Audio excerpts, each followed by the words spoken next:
some courageous, I mean, I'm not saying everyone has to do that, but at least some members of the tradition have to be able to criticize their own tradition with affection. Because I love my tradition, I'm pointing to all the things that need to be pointed.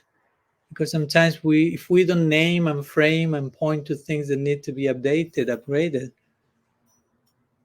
that allows so many mistakes, distortions, even abuse to go on in a normalized way. Sometimes without bad intention, we end up normalizing abuse. We end up normalizing hypocrisy. We end up normalizing spiritual bypassing. Again, without wanting, it's not that we are planning to do that. It's not a conspiracy. But it happens if we do not remain alert, vigilant, because that's the tendency. We tend towards things getting more shallow, more superficial, more stagnant. So we require a very, like, if you will, revolutionary spirit. And that's the spirit of all of our acharyas, I will say. If you pay attention, we were talking some days ago in Bhaktivinoda Thakur's appearance day. He made his observances about his own tradition. He was a revivalist. He was a reformer. He adjusted. He changed.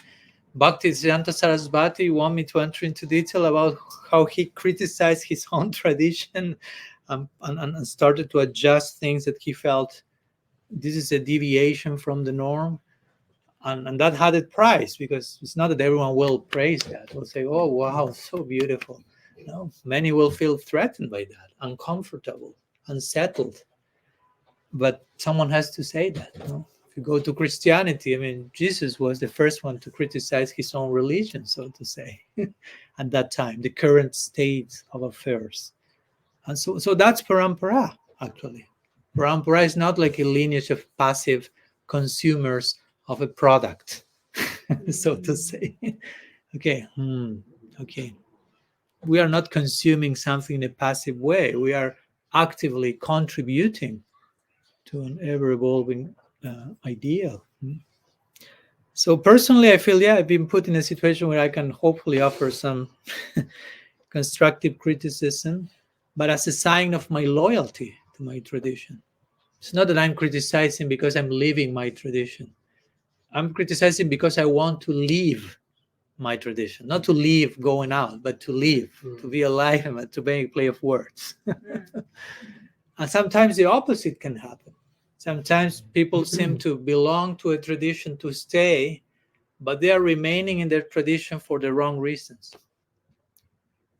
It's not enough to stay as a Gaudiya Vaishnava. We have to stay for the right reasons.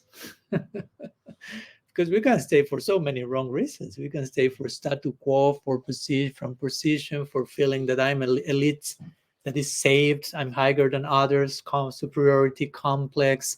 I mean, you name it, an ending list. And externally, it makes you a member of that lineage. But internally, we are like miles away from the essence of that lineage. And in other cases, someone may seem to be pointing at something that needs reform, so it may be seen as a critic, but that may be a show of that person will be showing a greatest loyalty to the lineage by doing that.